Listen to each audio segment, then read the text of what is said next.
This is LiveWell Talk on Peripheral Vascular Disease. I'm Dr. Dustin Arnold, Chief Medical Officer at Union Point Health, St. Luke's Hospital. It's common knowledge that cardiologists treat and care for the heart of the patient. Equally as common, but often overlooked, is the vascular system, specifically the arteries and veins of the human body. Joining me today to discuss vascular disease is Dr. Aref Bin Abdulhak, a cardiologist with St. Luke's Cardiology Clinic. Welcome. Thank you. Let's just start off to start. What is peripheral vascular disease? Well, thanks. That's a great question. As you have said in the introduction, that the cardiologist is not only taking care of the heart. We are a cardiovascular specialist, and the vascular part of cardiology is often overlooked. So, to answer your question, the peripheral vascular disease are diseases that principally affect the blood vessels supplying the leg, the major blood vessels in the aorta, and in the thoracic, as well as the major blood vessels supplying the blood to the brain. And those blood vessels can get diseased by several processes. The most common one of them is the hardening of the arteries. If I have heart disease, isn't the probability I'm going to have peripheral vascular disease high? I mean, cholesterol is cholesterol, hardening the arteries. Arteries are arteries, whether they're in the coronary blood vessels of the heart or the legs, that if they're present in one place, I probably need to consider they might be present in another, correct? That is very correct. And it certainly depends on what type of heart disease if somebody has, but if they have a hardening of the blood vessels supplying the heart, which we call it a coronary artery disease, the odds is really high that they may have a hardening of the arteries of the leg, maybe hardening of the arteries of the brain, and maybe hardening of the arteries of the aorta, the major blood vessels supplying the blood outside the heart to the rest of the body. And what are the main causes of peripheral vascular disease, or hardening of the arteries as you described it? In general, there are a constellation of risk factors. The most common or the most significant one is the diabetes. And for the peripheral vascular disease specifically, smoking and high blood pressure, those are the major risk factors that predispose anyone to have peripheral vascular disease. Of course, obesity, high cholesterol, but in my mind, the major is diabetes, smoking, and high blood pressure. Of course, family history may play a role there to some degree. And what are the symptoms of it? I think patients if you're exerting yourself and you have chest pain, you think you go get it checked out. But I think people can sublimely have or quietly have significant peripheral vascular disease without symptoms or noticeable symptoms because they just curtail their activity, correct? That is very correct. And we see this also with patients that suffer from aortic valve stenosis. Most of the time, when they will come to the clinic, they said, I'm doing fine, but when you dig and ask them more, they will reveal significantly that they have slowed down.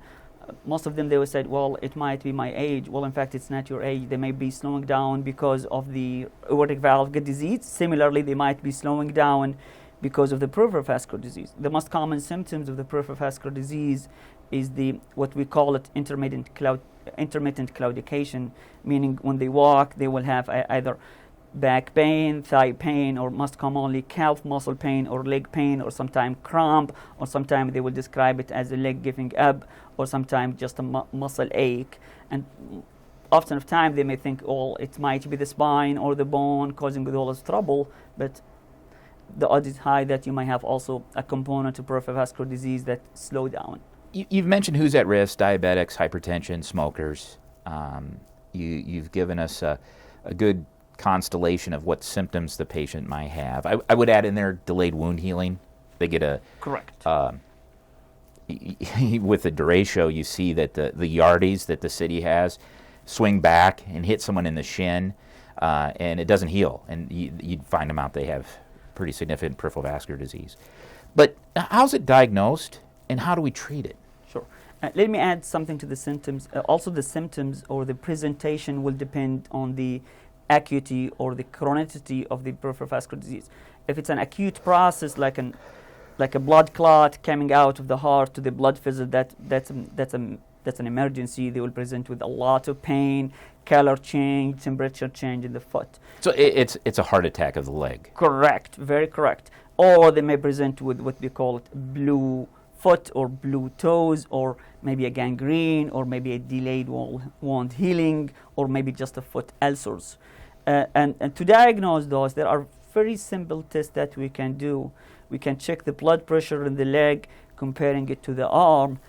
Most of the time we will have a good idea if there is a blockade. Then we can do an ultrasound of the leg to precisely, to some degree, determine the amount as well as the degree of the blockade. And sometime we may need to do a CAT scan with a contrast to see precisely what's the degree and the burden of the narrowing. And often of time we may need to do an angiogram. And at that time we may, if we have to do the angiogram, we may intervene either with a balloon dilatation or maybe stenting, and also in a good number of patients we may send them for surgery, for bypass surgery. But before this, the most important step is prevention. You make sure you eat healthy, you exercise regularly, and if you have a heart attack, God forbid, and the odd that you may have a peripheral vascular disease that is often overlooked, you may need to take your aspirin, and you need to follow up with your primary care physicians or provider and your primary cardiologist. You have to be also on a cholesterol medicine if you have already been diagnosed with a peripheral vascular disease. And the most important component is also you need to change your habits. If you are a smoker, you need to quit smoking. This is extremely important. Your diabetes has to be controlled. Your high blood pressure has to be controlled too. Then a big component of the treatment is what we call a supervised exercise program. You will be